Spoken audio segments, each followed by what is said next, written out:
What is up, guys? Welcome into the Jenks Island live stream. We're going to be breaking down our week 2 takes and basically everything that happened in week 2. There was a lot going around. I know Hammer's going to be excited breaking down the Packers. Ty might not be as excited breaking down the Broncos. And Sterb and I, the Saints had a game. They played, but there's not too much excitement there either. But going around the table real quick, Ham, how was your weekend? How are you feeling? I had a great weekend. Packers like the best team in football. The defense looks like a track team that can tackle. They fly to the football. Let's get Matthew Golden involved in the offense and stay healthy. It's gonna be a good year. All right, Ty, you're next in the counterclockwise rotation here. How was your week? Yeah, I mean, like the start of the game, it really until that last drive where Denver missed the field goal, it was a good game. Like the Colts look like a good football team. Definitely frustrating not having Dre Greenlaw because Alex Singleton just was getting torched by Jonathan Taylor. I mean, him and Justice Journal just looked like they didn't belong on the football field. I think on the 6 plays that they were near a receiver, they allowed 140 yards, and it was 6 for 6 in passing. So just not a great effort from the defense as a whole. I mean, they did hold them in some situations, and at the end of the game, I mean, they did what they had to do. But that last drive, really, what killed us was the J.K. spike, right? That took us back a couple yards after he got that big run. And then, you go out and Adam Troutman gets a face mask. That's 1st and 25, right? And you're already way behind the sticks. You're already in field goal range. You were kind of moving the ball. It just killed all our momentum. And then, I mean, if you look at the Will Lutz field goal, it looks like there's some voodoo magic there. I mean, it looked like it was going straight on. They're in a dome, and somehow it just curves right, hits the post. And then, that leverage call. And I think a lot of people were talking about the leverage call today, kind of, saying that the refs shouldn't have called that. They apparently that's never been called on anything, any field goal, only on PATs or something like that. It was some crazy statistic. And there, there's going to be people that are bringing out pictures now of when the Colts did it in the game, right? It looks like there was a lot of scenarios where that is just kind of a normal play. At the end of the day, it's why was Darren Rizzi, I mean, screw Darren Rizzi, right? Thanks a lot, Saints fans. But why was he drawing that up, right? Why did he tell No Darren Rizzi hate. Why did he tell a 350-pound man to try to, jump over a guard and because Brian received into it. That's why. Yeah, on a 60-yard field goal for a rookie, right, or a second-year guy, whatever he is. So it's just stupid. The last 2 drives, it's just bonehead mistakes with the penalties, and then just really dumb play calling and special teams just killing you. So, I mean, the rest of the game, I thought the offense looked pretty good. Obviously, Bo had that 1 interception, but it was, guy stepping up into him, he short arms it, it gets tipped, whatever, but 3 touchdowns. Troy Franklin looked really good. I mean, he was really, really promising, and JK looked good, I think, running the ball. It's just, I don't know. I thought it was a really good game all around. It just comes down to bonehead plays late in the game. Yeah, I mean, it was just really upsetting the way that the game ended, obviously, but, and we'll talk about this later, but the Colts could be a team that, this could be what to be expected of the rest of the season. So anyways, Sterb, how was your weekend? I know the Saints, obviously, I mean, they had a game, but outside of that, how was your weekend? Yeah, probably right in between the 2 last guys. Hammers on the moon, Ties down in the dumps. But Saints played. They didn't play, that bad, but kind of just lost to a better team. And McCorkle Jones showing out on us is not what you want to see. But we saw some flashes from the young players, and Kellen Moore showed a little more creativity in offense compared to last week, I thought. So, all in all, a pretty solid week. Yeah, and moving on from our weekends, who the team that had probably the worst weekend out of all of us is going to be the Chiefs. They fell to 0-2, a team that is expected to be a Super Bowl contender year in, year out. They start off the season 0-2, and I know that they had some injuries, things like that, maybe hindering that team a little bit, and Rashee Rice out due to suspension. And obviously you have Travis Kelce, Tyquan Thornton. They're wearing free 4 shirts before the game, which is a little bit wild, right? It's a guy, he's not suspended for drugs or for a PED violation. The guy was in a very serious car crash accident and ran and fled the scene. So So it was more of like a felon activity more than, oh, this guy took a little bit of steroids on the side on accident, and the suspension is iffy. But the Chiefs, outside of that, right? The Eagles come into town, Super Bowl rematch. Everyone gets excited. The Eagles beat them, and the Eagles' offense didn't even look good in a game that they won, and it felt like they had control the whole entire time. So, what are your guys' thoughts on that? Are the Chiefs is there to be worry for the Chiefs, or do you think the Chiefs fans are going to be all right and they should be okay the rest of the season? I mean, I think there's definitely some room for concern, right? Because their weapons are not scaring anyone, whether that be in the run game, right? Mahomes has been their leading rusher, and obviously he's an athletic guy, but they have nothing going in the run game. They're the way that defenses are attacking them right now, they don't look scared of the run game or the passing game, right? They don't really have to get too exotic on them. You saw Philly do that in the Super Bowl last year, right? They were like, yeah, we can just rush forward and we will beat you because you don't have that many great options, right? And they did that and they dominated. So I think it's definitely room for concern. And it's like, okay, maybe Xavier Worthy comes back soon. I'm not really moved by him. Rashi comes back fine, but it's like, is Rashi Rice going to be your only weapon? Because Travis Kelce, was kind of, last week he runs into Xavier Worthy. This week he tips that ball that goes into an interception, right? It's like he's not, in the right headspace all in right now either, for the typical Travis Kelce that we were expecting to see. So, yeah, I think offensively it's definitely room for concern. Defensively, they definitely looked better this week, and I think Spags will continue to work with those guys, and they'll get better week after week, right? They did have some change with Justin Reed, being gone, but where's Pacheco? He's lost. He's not doing anything. But it's McDuffie, kind of got mossed on that one play. Like, it's just, I don't know. Not a lot of things are going right for them right now. They got a tough schedule, but they do. The silver lining, I guess, is they no longer have to play the Joe Burrow led Bengals. Now it's Jake Browning when that game rolls around. So, but yeah. Yeah, no, and to that point, and to Trey's question here, the run game for the Chiefs is really non-existent, right? And I think that's really what's hindering that offense the most is you're relying on Pacheco and Kareem Hunt to make guys miss or things like that in certain situations where, you're a quarterback, you're Patrick Mahomes, you should be able to trust the running back on, dumping down to him, making one guy miss at least. Like, you want to see a guy make a guy miss. And there was a play, Kareem Hunt gets thrown a check down on the side, and he has to make Cooper DeJean miss, and you're just like, there's no shot, right? You know that their first down is not going to be attainable. The Chiefs are done for. So in that situation, like, they're kind of screwed in the running back position. The receivers aren't great, and Travis Kelce is hindered by age very clearly. You kind of see him not being the same Travis Kelce. So, I mean, I'm a little bit worried by that offense, and I put out a video or pictures on TikTok. I kind of rage bait, right? Kind of trying to engagement bait the Chiefs fans into it, but I put out a scheduled prediction and record prediction that they were going to go 9-8 to start or to finish the season, and I received a lot of hate. Right, a lot of the Chiefs fans came in said you're a moron, you don't know ball, all that kind of stuff. But right now they started off 0-2 to my prediction. They play the Giants next week. I see them winning that one. But going from there, Hammer, what are your thoughts on this team, and do you think the Chiefs can bounce back? I think the Chiefs are going to bounce back because it's Patrick Mahomes and Andy Reid. I mean, when I was doing my predictions, I had them going 12-5, and I had them like starting, I think 2-4 or like 1-3, and just kind of going on a run like we expect them to do. I think they're going to bounce back. I mean, I got to see it to believe it, to see this team really, really fall off and be 9-8 and maybe get a wild card or even miss the playoffs. I got to see it to believe it. I know you want to be the first to call it, and good for you, but I just can't go there yet. I could run some serious victory laps if they end up going 9-8. That would be pretty amazing. But anyways, if they make it to the Super Bowl again, you look like an idiot. So that is true. That is very true. But I don't see it happen. I don't think they're a Super Bowl contender right now with the Chiefs or with the Bills and the Ravens and the Packers. That's the thing with the Chiefs, though. If they get in the dance, like, you just never know, right? It's Pat Mahomes and Andy Reid at that point. So if they make the playoffs, there's probably a pretty good chance that they're at least making it to the AFC Championship. I could see them making a move at the deadline too. Yeah, and I'll say this in the division, right? You look at the teams in their division. You have the Raiders, Broncos, and Chargers.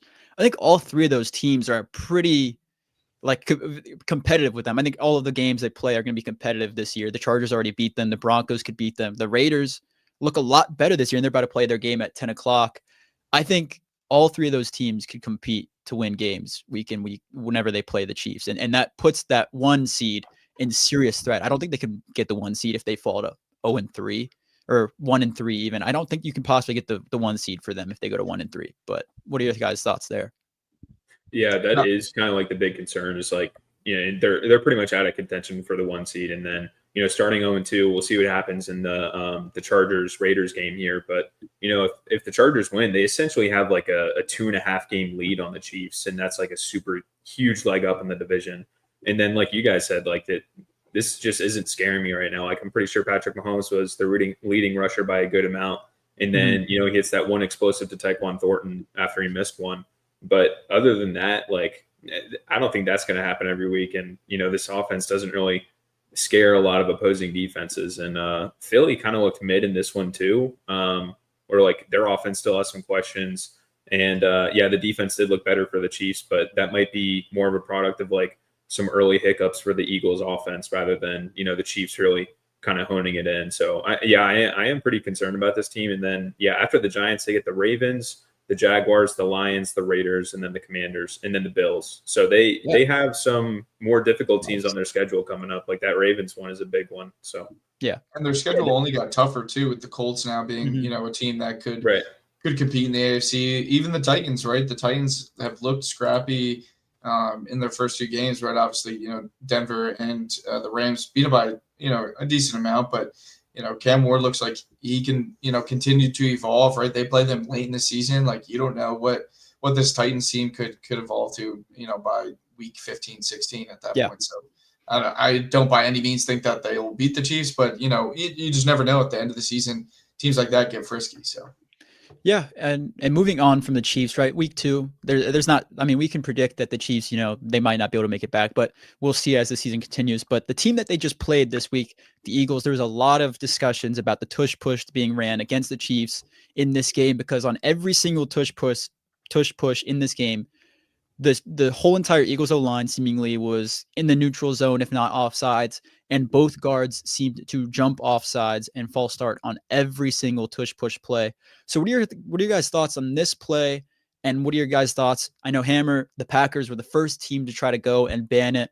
So what are your guys' thoughts on this play? Do you think it gets banned? If they can't officiate it properly, I think that it should be banned. What are your guys' thoughts? Yeah, I think that's kind of like going to be a huge topic of discussion this offseason, right? Because this past offseason discussion was like the fairness, like the safety, but no one was talking about like how hard it is to actually officiate the play. And I feel like it didn't really come up until this past week, and when it became so obvious that those guards are jumping every single time. Yep. And it's kind of like the Juwan Taylor stuff last season, where Juwan Taylor was lining up like 7 yards in the backfield pretty much. Are they going to throw the flag? That game 1, they threw that flag like 5 times on him. After that, they never called it on him for the rest of the season, maybe once or twice. So, at the end of the day, it's like, are the referees going to do their job and call these penalties where they're blatantly obvious, right? And I don't know that they will. I mean, they've proven that they won't in a game like that, right? And people say that the referees favor the Chiefs. Well, they weren't favoring the Chiefs in that moment. So it's really coming to a head where guys like Dean Blandino, who have some clout in the referee world and the NFL world, he's like, I'm just sick of it. Like it's impossible to referee. So I think that's going to be the big discussion this offseason. But I'm curious to see, like, do refs actually start throwing flags? And my hunch is no, based on what we saw with the Juwan Taylor stuff last season. Yes, Sterb, Hammer, do you guys have anything to add? Yeah, I think Ty kind of summed it up there, and we saw even with like a replay that like the refs really don't know where the ball is, and even if they get it on a play-to-play basis, like you probably give them the benefit of the doubt just subconsciously if you're reffing it, but they could have knocked on it and gotten it there, and we just don't know. And then the officiating thing, like, if a play becomes like unable to be officiated, then it does have to be banned. I kind of lean on the Philly side, where it's like someone should learn how to stop it, but also like you can't do that same thing opposing on a defense, which doesn't really make sense. And then this is kind of like the last straw. I mean, it's only week 2, but you kind of need to crack down on officiating it, or else it's going to be kind of a long season watching this, and the angst against Philly fans, and Philly fans are going to get even louder. Yeah, and I think for this, like that, you see the refs, right? They're not calling it on the Eagles. The first time Kellen Moore tried to come over to the Saints and run the tush push, they called offsides on the offense on the first time they tried to run it, and it was the exact same formation. The O line looked in the exact same positions, so it's just questionable of are they calling it consistently by team, or is it the Eagles are getting a boost because they created the play? And if so, then you got to get rid of the play before it gets into iffy territories. And my dad brought up this point that it would have been awesome if Andy Reid, you know, when they lose the game and they're losing to like a false start and things like that, Andy Reid should have gone on the field and basically gotten ejected, like by screaming at the refs and just like, you know, obviously like causing just chaos in the NFL world. Because if that something like that happens to that level, I think that becomes a true discussion across the NFL if a coach becomes that outraged by just the refs not doing their job. And I know that's not necessarily a serious topic, and I know that's not really something that can be done in the NFL, but it's a lot different than MLB, right? But that would bring, you know, discussions to the table about the play. Andy needs to fix his offense first. That's what he should worry about. For real. I mean, they haven't invested in a running back, right, in a long time. I mean, they did get Rashard Smith late in this year's draft, but that's not really a high level guy. That's kind of a guy that you're picking and it's more of a lottery pick. Yeah, but if they invest in the running back, maybe this team's in a lot better position because the running back rooms you can't trust on it. So you got to just be a passing team. And right now, none of their weapons are looking very great. Moving on from the Eagles here, Hammer, your time to shine. The Packers now are 2-0. They just went and walloped the Lions, and then they beat up the Commanders here. I know I have them at 3 in my power rankings, and that caused a lot of disruption within our group chat and things like that. But I want to hear your thoughts on this team. I think they're really Super Bowl contenders, and I think they're in the same tier as all of the Eagles, Ravens, and Bills. So what are your thoughts on your team? Yeah, they're playing really good football. Hope that they can play this type of football heading into the postseason when it really counts. Like, yeah, they're playing good football, but still early September, so we'll see. Long season, they gotta stay healthy. But I mean, I think they've shown. I mean, it's tough to put anyone over Philly. Like in my power rankings, I probably still put Philly 1. Just won the Super Bowl. I still think they're the best roster. They're 2-0. But I think number 2 is Green Bay. I think they're the most complete team. I mean, they just played the best brand of football these past 2 weeks, offensively and defensively, special teams, just as a whole team. All 3 phases of the football. I just think they look like the best team. Buffalo, Ravens, yeah, they got awesome QBs and offenses, and I know, like, you know, they let up 40 points though against each other, and I get it. They're going against Josh, you're going against Lamar, but 40 points is a lot. And yeah, they handled business against the Jets and Browns, but Green Bay went against 2 really good teams, 2 NFC contenders, 2 Super Bowl contenders. We said going into the season, they handled business. I mean, the score we all know was, you know, it was only 27-18 against the Commanders, but like if you watch that game, like Green Bay outplayed them the entire game, and they should have won by probably 3 scores. There was some garbage time points given up. Yeah. Yeah. And the same thing with Detroit. Like they held Detroit to 6 points, and they got a garbage touchdown at the end. Detroit just put up 52. Like, you know, I think Green Bay's legit. They're playing good football, but they got to keep it up and, you know, play good football when it really matters. What are you guys' thoughts, Sterb? Ty, anything to add? Yeah, I kind of agree with. I kind of agree with Hammer here. This kind of reminds me of, you know, that you guys mentioned, like it felt a lot further away than an 11-point game on Thursday, right? There were some plays off on the field, like you have that Jaden Reed play that gets called back. You have that Matthew Golden near miss, and it kind of reminds me of midseason Philly last year, where it was like, holy, like this team is ascending, but there's still room for more, you know. And you're facing like two really good teams. People had them both as playoff teams by consensus going into the year. So I do have Green Bay at number 1 in my power rankings, and I will say, like, I kind of do my power rankings maybe a little differently than most people. It's not purely Super Bowl contenders. It's heavily weighted towards your roster, your performance, who you've played, and not really weighted towards the playoffs, more weighted towards regular season. But right now you're seeing like pretty much everything you want out of this Packers team. I saw some people like complaining about Jordan Love's performance this past week, and it was like, oh, he missed a couple throws, but he's putting stuff on the table for things that he's leaving on the table. You know what I mean? So wanting more out of that is kind of ridiculous in terms of like, his performance. Like he's outperforming probably what all of maybe 8 guys would do in that same exact situation. So Love's taking a step there. The defense is awesome. Like the defense is probably the best unit in the league right now, just in the first 2 weeks. And I think that's even going to ramp up more as, Micah gets more into the swing of things. They learn how to play together some more and, feed off of each other. And we're kind of seeing that come to fruition now. Ty, what are your thoughts? Yeah, I mean, I don't even really think they need Jordan Love to play that well either, right? I mean, the recipe is just run the football and play really good defense. And when you have one of the best defenses in the NFL and a back as good as Josh Jacobs, like you're going to win a majority of your games, right? I mean, and that defense is just you saw how scary they were. Jaden Daniels, a guy who's normally so poised, so has so much, he just looks comfortable back there in the pocket. He looked terrified at times, right? He looked like he was looking down at the rush rather than looking downfield at his weapon sometimes. So, I think that says everything that you need to know is, one of the quarterbacks that coming into the season, so many people were hyped about, he led his team to the NFC Championship last season, showed so much poise as a rookie. This Packers defense, threw him awry. So, I think I have them at 2 in my power rankings, similar to Hammer, just behind the Eagles right now, right? They're both undefeated. Eagles are coming out the Super Bowl, the roster stacked, but as the season goes on, right, I think we'll really see like who, between the Packers and the Eagles, like who is the true dog in the NFC.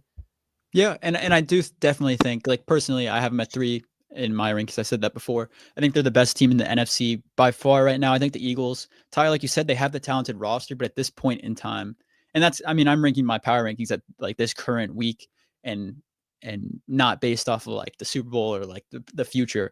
Right now, the Packers are playing better than the Eagles, so they deserve the number 1 spot in NFC. And then the Ravens and the Bills, they balled out, and they were above the Packers to start the season. They've balled out since week 1. And I think the Bills, right, when you look at them, the level of clutchness needed to win that week 1 game was something that, like, their possibility to win that week 1 game down the amount they were with only, 4 minutes left in that game and coming back. Josh Allen was ridiculously clutch in that game. They have skill and skilled players that can do whatever you need on the rush, over the air, anything. All their playmakers are really, really good. Their defense made the play when it mattered most as well. So I think the Bills are at the top for me right now because I think Josh Allen, right, more experienced than Jordan Love. Like Jordan Love is right, younger, less experienced, less seasons played, and Lamar Jackson is more experienced as well. So I have both of those guys over Jordan Love as a quarterback, and I think that's what is the difference in these teams. And at this point in time, I think all 3 of those teams, roster-wise, I think obviously the Bills a notch below the Ravens and Packers as a total roster, but Josh Allen brings that up a lot. The Ravens have probably an equivalent roster to the Packers, I think, right now. And then the Packers, Jordan Love is just a step below both of those 2 guys. So I have them at 3 for those reasons, but I think that they're definitely the Super Bowl contender to beat in the NFC at this point in time. Hammer, anything to add? I know, there's a little bit of excitement here, right? Get the excitement out if you want. What are your thoughts? What's the final record prediction after this 2-0 start? Job's not finished. Yeah, I mean, Sterb said it best. Job's not finished. Oh my God. 2-0, dude. These Like, two. who gives a crap? Go win. Go be 3-0. All right. Now I think the one thing that's really impressive is just like the rushing defense. Mm-hmm. To go against like the Detroit Lions with that offensive line with Gibbs and Montgomery and to hold them to like, I think it was like 46, 43 yards, and then to go against Jane Daniels and hold Daniels to like 30 yards rushing is really, really impressive. And to do that without the big run stopper in Kenny Clark. Kenny. Like really, really impressive stuff by this Packers interior defensive line and linebackers and everyone because they're just playing team defense and they're all running to the ball. I mean, it's just contagious and everyone's like I said, they're a track team that can tackle. Like they're flying around. So yeah. Go be 3-0 though. Go beat the Browns. Never know. You never know, but they They should handle the Ravens handled the Browns, and I think the Packers are equivalent. So they should be able to but do this final game. record prediction with this start, because I had Green Bay going 1-1. I'm gonna say they win 13 games, 13-4. Yeah, I think that's fair. I just think that their defense truly, Micah Parsons bumped them to another level. So we'll see how the team finishes. Moving on to the Lions here, who Hammer just mentioned, right? Packers absolutely dominated them. Everyone was talking. Dan Campbell can't do it by himself. They lost Ben Johnson. They lost Aaron Glenn. What is happening in Detroit? Can they turn it around? They come out this week against Ben Johnson, who just left them for a division rival. Fans are pissed. The team's pissed. Dan Campbell wants revenge. He goes out and drops 51 points. Amon-Ra St. Brown goes absolutely off, scores 3 touchdowns. My fantasy player pick of the week, had to shout that out. But Hammer, go ahead. What point are you guys at with the Bucs game right now? The Bucs are second and They're goal, on the 9 3-yard seconds. line. You guys way behind. Jenks is behind. Sterb is way behind. Sterb's on the street. I had to turn my game off. I was lagging. Oh, it is 9 seconds left, second and goal, down by 5. Yeah. At the 3. Ty, what are we thinking right now, Ty?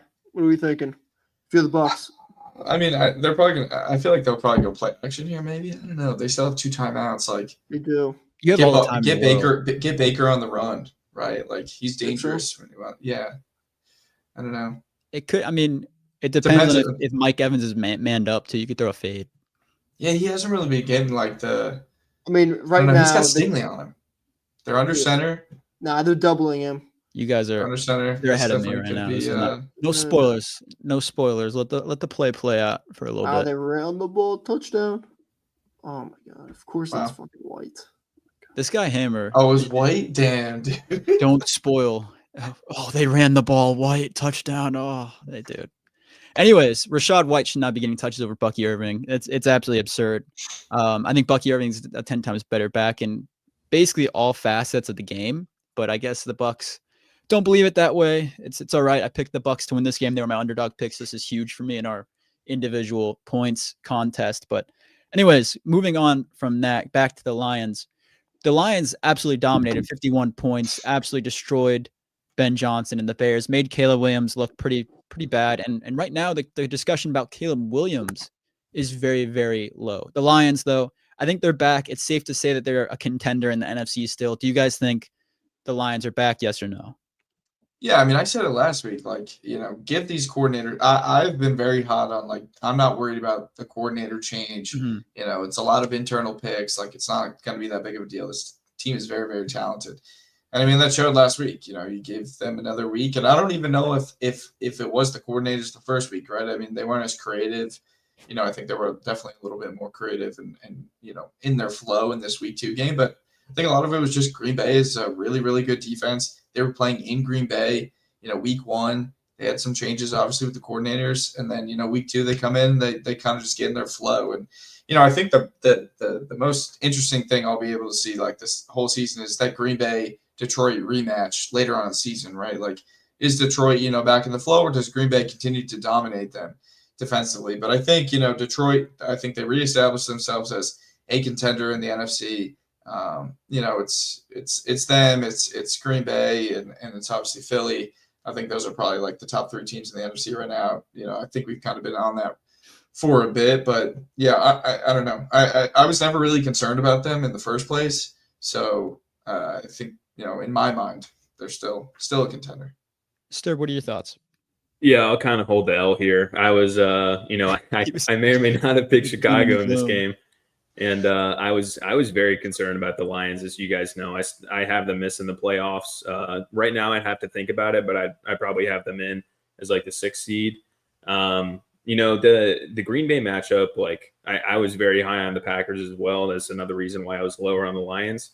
But it could have been oh man, the Packers were way better than I even thought.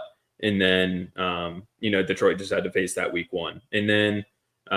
This Chicago defense kind of is a little concerning to me, which is why I'm not entirely bought back in on Detroit being, that tier 1 contender in the NFC. I would still have, obviously you have Green Bay and Philly at the top, and then I would probably have them in the same tier as the Rams, but I would probably have the Rams ahead of them. just because I think their offense is probably a little more consistent like that. Mhm. I'm not just going to pretend like the Green Bay game didn't happen, even if, Green Bay turns out to be the best unit in the league. But yeah, the coordinators, bounce back. The run game was better. Pretty much everything was better. And obviously, Jenks hit on his Amon-Ra St. Brown pick. My Brian Thomas Jr. did not do me too well. But We'll talk about him later too, because it was pretty atrocious. Yeah, but that big bounce back for the Lions here. So just kind of looking to gain more information on this team as the weeks go on. Because you had a super low and then a super high. So I'm kind of looking for what is the mid level of this team. Yeah, and Hammer, you being a team that just beat the Lions right before this game, are you like, where does this game kind of put you at in your thoughts on the Lions? Do you think maybe you're like, there's not really something to worry about because you beat them already, but does it make you see them as kind of an equal rival, an equal team in your division? Yeah, totally. I mean, to be the man, you got to beat the man. They won the division the past 2 years, and we got to take it from them. My predictions, I actually had them missing the playoffs just due to, I don't know, I guess the coaches, schedule. I still think they're good. I think they're going to take a dip, though, and maybe a dip for this team is still 11, 12 wins. Maybe I was just being too much of a cheesehead keeping them out of the playoffs. So they're probably going to make the playoffs, but yeah, they're legit. They're a good team. And the next time we play them is going to be Thanksgiving in Detroit, and that's going to be an awesome game. And yeah. Yeah, no, I think the Lions will be fine, and I think there'll be a playoff team. I know Sterb and Hammer were the two guys that left them out on the pod, but I think that without the coordinators, it was a real concern. But moving on to the Bears, who just got their coordinator Ben Johnson, a head coach that everyone was really looking after for this offseason, ended up choosing the Bears, and everyone kind of thought, oh, the Bears are contenders now. I was like, in the recency bias at that time, I was like, the Bears could be a real threat, and I was really high on them. Then as the offseason kind of goes on, you're like, yeah, I'm not a huge fan of the Bears, actually. So then you get to the regular season, and the Bears now really look like they're going to struggle this year. Dennis Allen's not leading a great defensive effort, and then you could say that they're injured, right? Jalen Johnson's going to be out for a while this season. They have other players out as well. So this defense isn't at full health, but it doesn't look very great, and Caleb Williams has truly struggled. So what are your guys' thoughts on Caleb Williams? You think that if he continues this effort the rest of the season, do you think he could get replaced next season? Or do you think they kind of keep going with Caleb? What are your guys' thoughts? I mean, there's even been talks of like them possibly benching him for Bajan, and is Bajan just more of a better fit for the Ben Johnson offense? Like, can he just run it better, not be a better quarterback, right? But it's just a lot of the concern was just like the timing of the motions and the snaps, and can Caleb understand all of that and wrap his brain around it, because he hasn't had the Lincoln Riley offense was not nearly as like complex as what Ben Johnson's running, and especially the offense that he had last season was a high school offense, right? Like they did not do anything complex. So I think and it showed, right, in the preseason. They had that one good drive, but all the concerns were, okay, he's not getting in training camp. There are the issues. And I don't know. I think that there's a chance that maybe they Bryce Young him, right, where they decide, okay, we need to start Tyson Bagent for a couple weeks and then get Caleb, just to settle down and not continuously go out there week in and week out and like screw himself over, and progression wise by just making bad plays and getting in his own head. Like maybe he does just need to get benched for a little bit. I mean, we saw that didn't really help Bryce Young out this year, but it did help him out last year. He ended up finishing a lot stronger. So, once it gets to a certain point in time where the Bears realize that their season is over, I think that's possibly a move they could make. Maybe just try to get Tyson in for a couple games. But I mean, technically they're still, it's week 2, right? They could figure it out. But I personally don't believe that this is an overnight thing. I think that they definitely are going to need to have some patience with Caleb if he's going to, evolve in this Ben Johnson offense. Yeah, especially in this division, it's going to be tough for them to bounce back as like a playoff hope, but they could bounce back as just a general performer and hope to turn the team around. Hammer, you had something you were going to say. What do you got?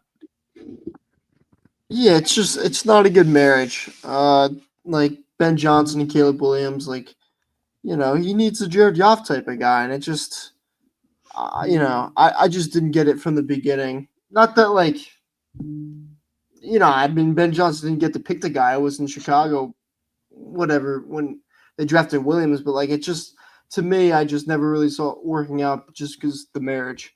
I don't think they fit one another. I don't know. Yeah, I had something, and then Ty went on, and I forgot, Might be. and Might be. yeah, it's fine. It's all- So I sound like an idiot, but yeah, I don't think the marriage was meant to be. I don't know. Is it because Caleb's just really not good? Is it because maybe Ben Johnson is not a head coach and he's really good OC, or maybe is it both? I don't know, but I think the Ben Johnson thing, right, has some validity to it because you saw him in the press conference before week 1. His energy was really 2.0. I don't know. It could be. Maybe. It could be that sort of situation, That's right? kind of what I was thinking. So I don't Yeah. know.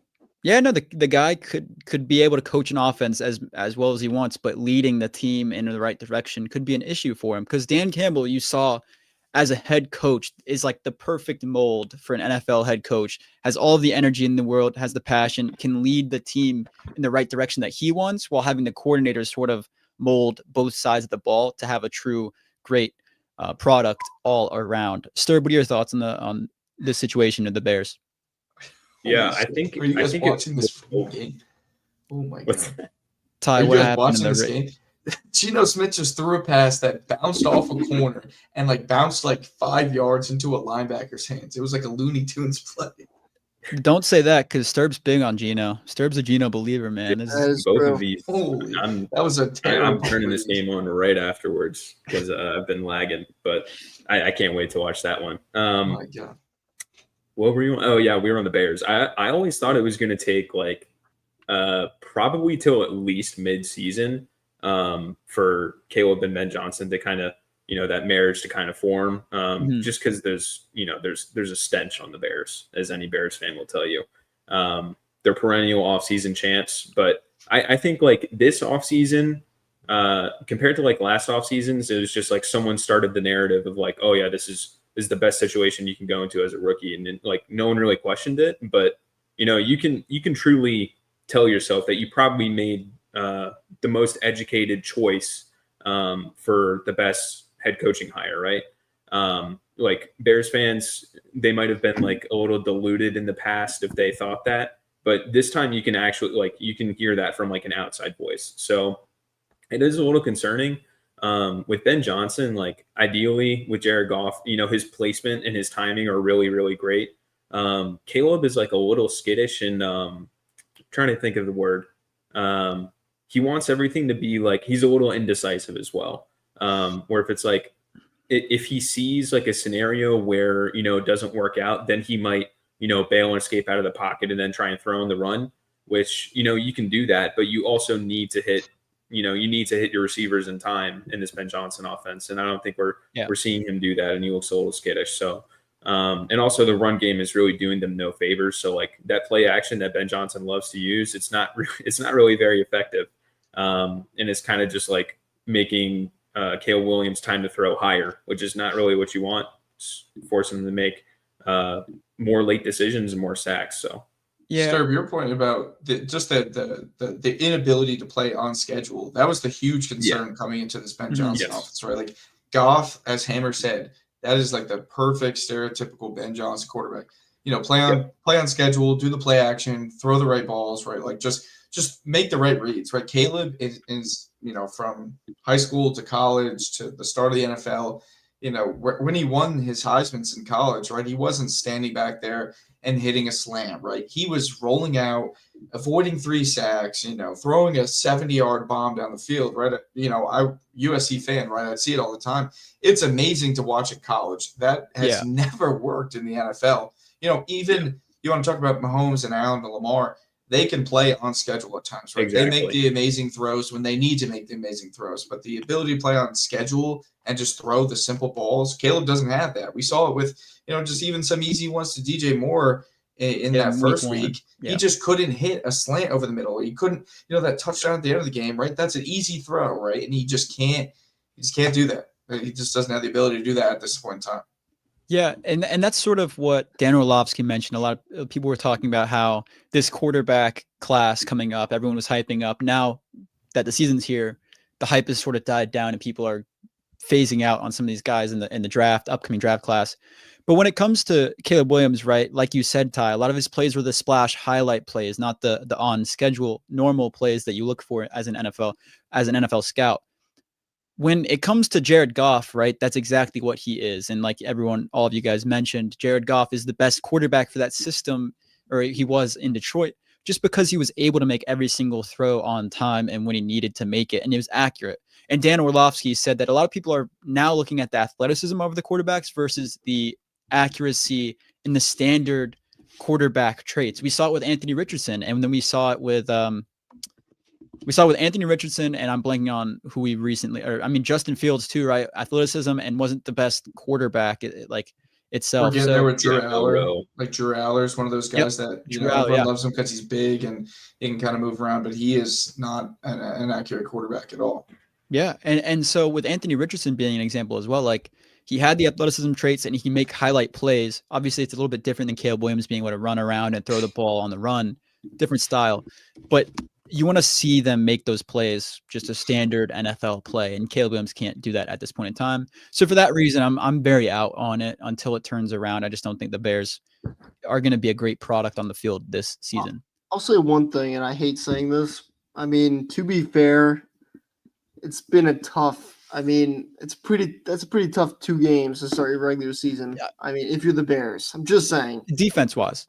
I just look at the teams you're going against. You're going against Minnesota, and I know JJ didn't look good, and they look like shit for 3 quarters, but still, Minnesota's a good team. Well coached, they have a really good roster. Though. What's up? You're gonna have to play those teams though. They're in your I'm just saying for a new head coach and a new system and everything, dude, that's 2 tough defenses and teams to open up against. Yeah. Even though I still think they're going to fail, I'm just saying, Minnesota didn't even look that great defensively to start that game either, though. We do forget, Flores really dialed it up in that second half. And in that first half, that first drive, Caleb looked good, right? But the first 15, anyone can be great on the first 15 scripted plays, right? You know what you're getting coming in. You know exactly what the plays are. Mm-hmm. What can you do after those first 15 scripted plays? And they fell apart, right? So I see your point, Ham, but it's just, the Vikings weren't even that great. But it's still early. That was week 1, right? Yeah, fair. And then, I'm just saying, dude, he definitely played teams to go against to open up. He definitely played tough opponents. The Vikings, their defense is solid, but the Vikings the Falcons run game looked really, really good against them, and you didn't see that out of the Bears, and that's more of a DeAndre Swift and O-line concern than anything else there. But I do think Caleb Williams needed to look a little bit better, and he was missing a lot of open throw. If he was just struggling hitting contested passes, that's fine. But there were a lot of wide open guys he was missing in that game. And then the Lions game, I think the defense. My bad, Jenks. You're good. And then the Genty run. Yeah, you saw that time. He's so good. He makes it look so easy. He just bulldoze someone. Look at his stance. His stance is so sick. Same from college. It's just.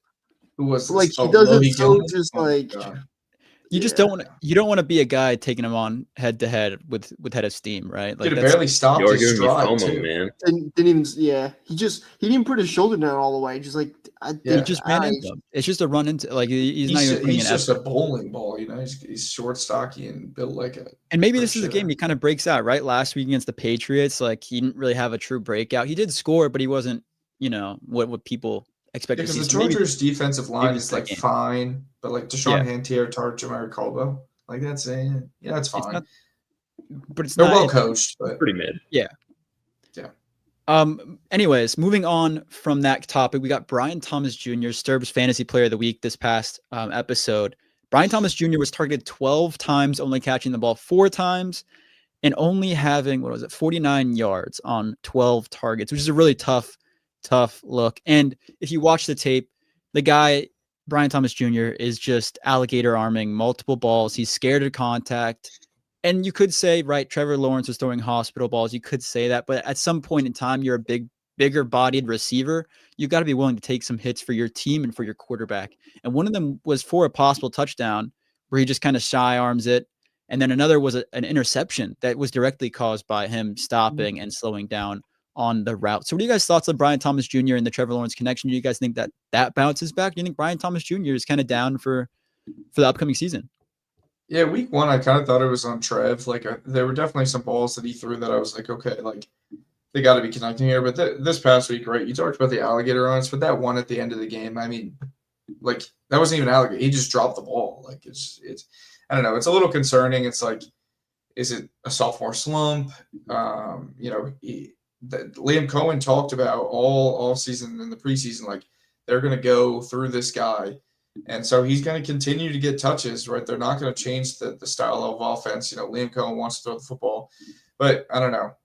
Like, what changes, right? Like, when does your mentality change? You know, I don't know that receivers, you know, I can't think of a receiver that, like, all of a sudden he just changed his mentality and started playing, like, tougher or whatever it may be, right? It's like maybe if he puts on some weight in the offseason or something like that, but I don't know, maybe they start dialing up different types of routes where he's just not going over the middle of the field or whatever it may be. But I don't know what changes this, right? Like, what makes him a tougher receiver? And from last season, right? Like, we saw him making these sorts of plays all of last season. So it's just like this change just season to season shouldn't be this massive. It shouldn't be this impactful on the product on the field. But I mean, you can really see that this Jaguars offense is struggling because a lot of it is schemed to him, right? 12 targets, like, they're trying to get him the ball, and it's failing. I mean, he still scored 27 points in that game. That's the crazy part. Yeah, the Bengals defense. I mean, yes, but still. But yeah, no, it's definitely impactful. Sterb, what are your thoughts?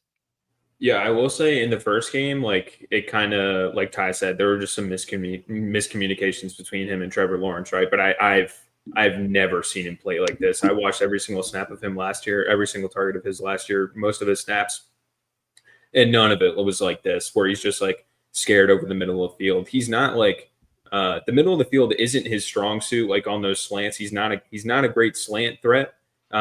Which, you know, on those middle of field routes, it's something that Liam Cohen is probably going to want to try and bring in, just because it's pretty efficient, and you have a freak athlete like Brian Thomas Jr. Why not try to get the ball in his hands and get some yards after the catch, right? But, like, last year, he was really, really great on outbreaking routes, really great on the boundary.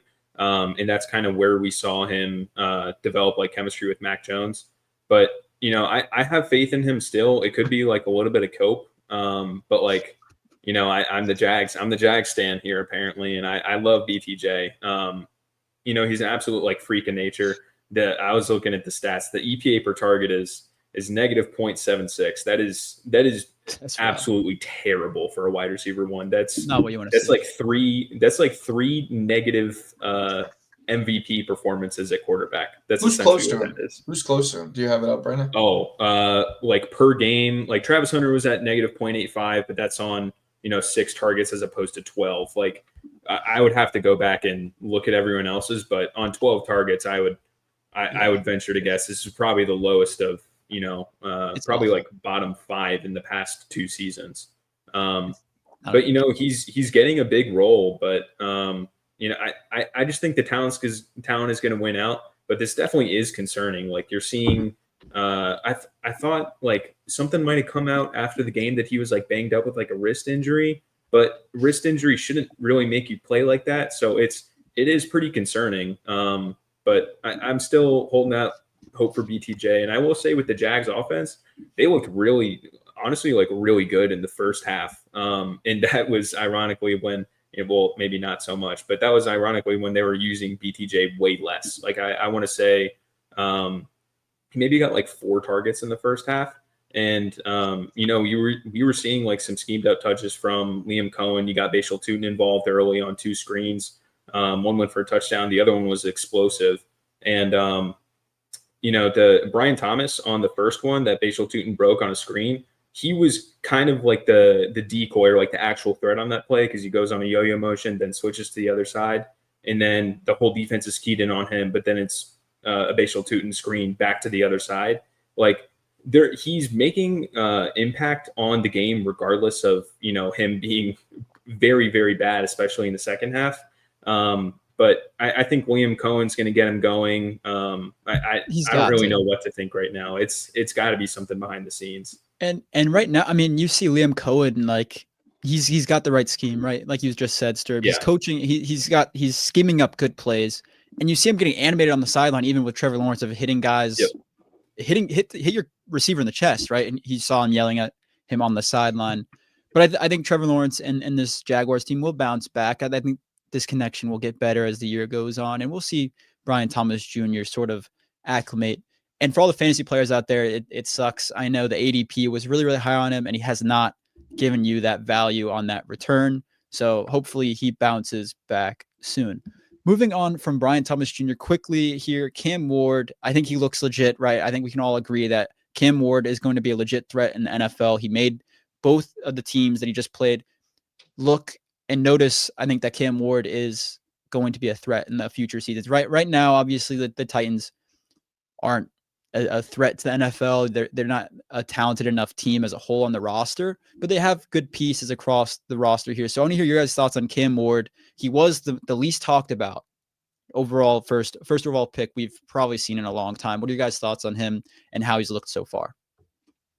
Yeah, I mean, I talked pretty highly about him after that Broncos game, right? He just looked very impressive against, good defense. And I just kind of said, like, he doesn't quite have the weapons right now. Like, Ridley, I don't know what's up with him. He couldn't catch a football that week one. But Ironmaner looked really good this past week. They looked like they had a great connection. And he went to Ironmaner a lot in that week one game, but Riley Moss was just kind of clamping him. So it was just tough on him. But, Pollard's a pretty good back. I just think they have some pieces, but they're just, they're probably a really good offseason away from, being able to compete in that division, which is typically a weaker division. So that's why I say like one offseason, right? If they go out, they spend pretty big. The defensive front was pretty good and just a couple additions, but I'm not sold on Callahan as the long-term option as their head coach either.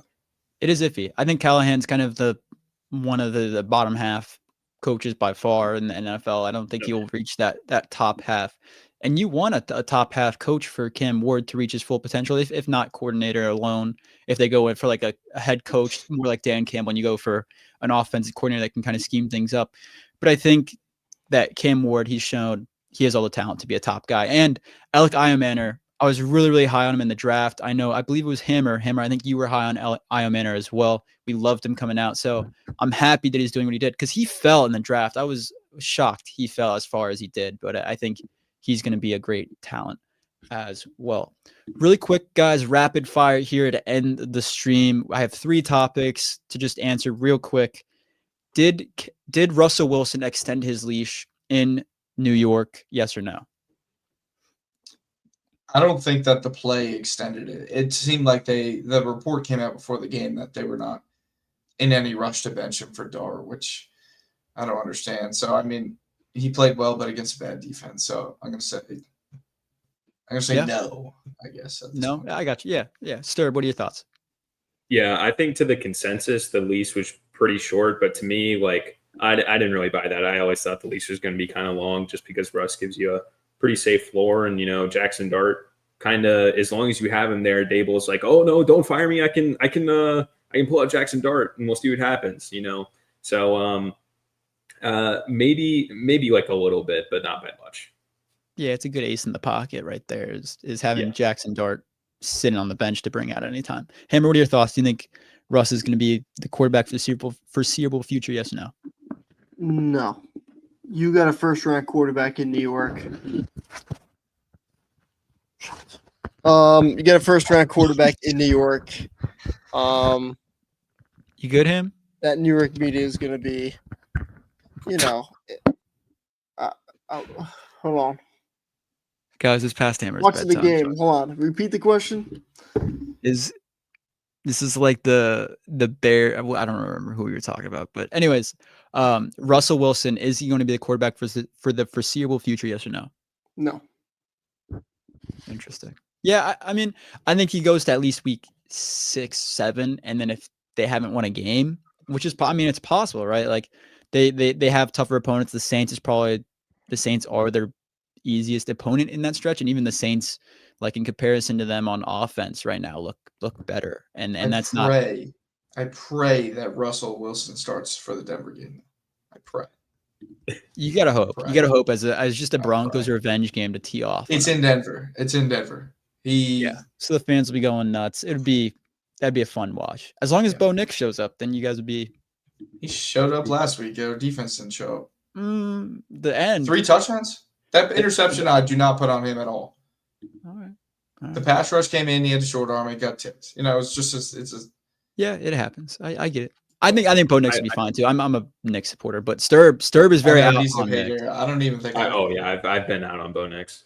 I will say with Russ, he's very lucky that he's playing with a guy that like matches his play style as much as Malik Neighbors. Because if he was playing in like, an offense without Malik Neighbors, even just like a solid wide receiver one. What's that? Yeah, that's true. I was saying like in Pittsburgh, but it was iffy. Yeah, they're completely different tiers. But he looked good right in that beginning because he just throws those deep balls up to Pickens. Yeah, that's what I'm saying. He's very lucky that he's playing with a match. Throw it like up. Malik Neighbors.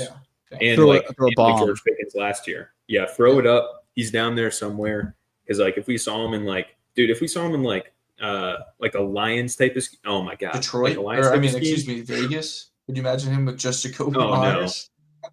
That would no. Hey, Deontay Thornton, put some respect on his name. Brock Bowers, too. Hey. I guess maybe. Deontay Thornton. Throwing the ball to those guys. Low key, Deontay Thornton could be a good match. Trey Tucker. Because of his speed and size. Gino keeps going to Trey Tucker for some goddamn reason. He looks lost right now. Gino always looks lost. I mean, it was bound to happen. He chucked one up. Hammer, did you see the one he chucked into like double coverage in the end zone to Trey Tucker? Yeah, it was rough. Yeah, I did. Wild. It's a Gino. Anyways, Russ chucked one up last week. I think it was in overtime or the fourth quarter in double coverage to Wandale. So, I mean, what are we doing? Well, hey, Wandale had 140 yards. All right. Dude, his chunk play. He had the hot hand. He was like, all right, so. Anyways, moving on from Russ and his moon balls and the vintage Russ moments that occurred last night into an L. JJ McCarthy came out against the Falcons and looked pretty terrible. And this could be the Falcons, right, being a good defense with the draft picks that they picked up and just making the right moves to make this defense a really good front end team. But JJ McCarthy looked really, really bad, has 7 bad quarters under his belt as an NFL starter. What are you guys' thoughts? Do you think the Vikings kind of should move to get another quarterback? Do you think that JJ McCarthy just had some rough moments and after the injury, he'll be good to go?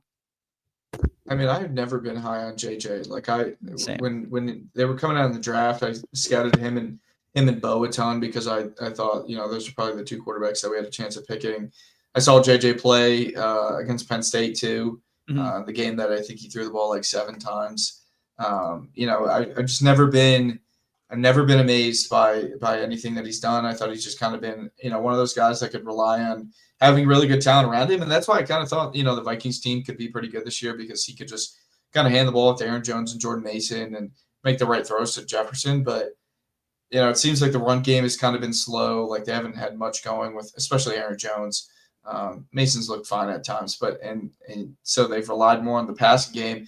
And he just, I don't know. He just I think the Falcons defense is definitely better, but I've never been high on JJ, so I don't think that this is very surprising to me. Sterb, what are your thoughts? Yeah, I was super high on JJ last year, and I was higher on him than Bo Nix. But I'll kind of.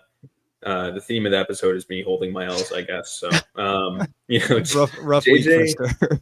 Yeah, rough week. And I take it back. I did not have a midweek. I had a rough week. But the O-line looked absolutely terrible. Not making any excuses for JJ. JJ did not look like an NFL quarterback last week. Let's just say that. That's putting it kindly. He just needs to be quicker as a decision maker. And I do like some of his throws over the field, like that last throw, or second to last throw, I believe, to Justin Jefferson. That was a pretty good play. But also it's like maybe the Falcons not playing him the same way because it's, I believe, 22-6 at that point. But this Falcons defense did look a little better. You're playing against Justin School and Justin School's backup. So we'll see how much that takes into account with their future performances. But The secondary looks revamped. You got Xavier Watts back there.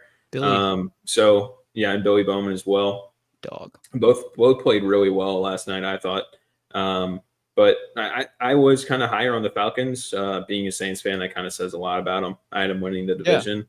It kind of, I guess evens out here. I don't know. I'm a big Bijan guy, so maybe net neutral on the game. Maybe It's close. It's close. Yeah, it's an L. I'm kidding. But yeah, it just was a rough game from Hammer in division opponent here. You got to worry about JJ McCarthy now. Carson Wentz most likely. What are your thoughts on the Vikings and JJ McCarthy's situation? Yeah, I mean, dude, it's early. I like JJ. It's early. It's only the second game. I think they're going to find their rhythm. They got all the pieces there. They got the coach. I was really impressed by Atlanta. I think that's really tough environment, Sunday night football to come in and get that win. So I was pretty impressed by Atlanta. I wasn't like crazy high on them heading into the season, but that was a really impressive win in my opinion. Yeah, no, I think their defense really, really played well and just was everything you look for in a defense. And that's been a weak point for them in the past season. So the defense turning it around could be huge for them in this season, even though Michael Penix didn't play like great. And that should be talked about. I'll tell you what, though, Penix, he gets Kyle Pitts involved. He's getting some more volume these past 2 weeks. It's not like he looked bad either. I thought he was fine. I don't think they just had to looked bad. He didn't have to play special. In week 1, he played really well. He just had to hand the ball off to Bijan and let him go. And then Algier too. Like I mean, people talk about, right, like with this backfield and the Falcons coordinators and the offense, how this is a double-headed monster at this point, and people kind of hate it. Fantasy managers out there hate it for Bijan, but it makes a lot of sense because Bijan doesn't have to be on the field the whole game. You're risking less injury by having Algier run inside and kind of have those like short down gains, things like that. So Tyler Algier, I like them including him still in this offense, even though Bijan is such a dominant back. But that's just my 2 cents. Moving on to the final topic here, a quick rankings to end the podcast. We're going to rank our year 2 quarterbacks, excluding Jaden Daniels, because right, he's going to be the number 1 on everyone's list very easily. So I'll have Sterb. Huh? What? I got Rattler at 1. Yeah, get out of here. Anyways, are we including that guy in our rankings?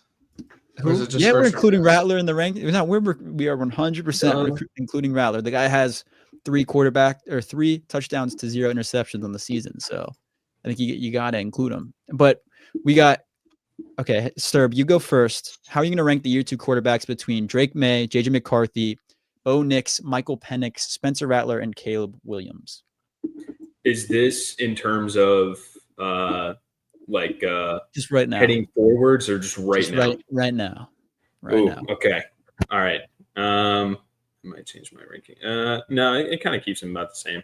So I would have, sorry, Ty, I have Drake May at 1, and then I have Bo Nix 2. Including Jaden. Jaden's 1, Drake May's 2, Bo Nix is 3, 4 is Caleb Williams, 5 is Michael Penix, 6, sorry, JJ, I'm going to go Spencer Rattler for right now, and then 7, I'm going to have JJ McCarthy. I think it's fair. Ty, what are your rankings? I would go, obviously, right after Jaden. I would go Bo. I would go Penix, May. I think going forward, right, it's a different ranking, but I think right now, Bo, Penix, May, and then, am I missing Rattler, and then JJ. I think that's it's 5 guys, Caleb. right?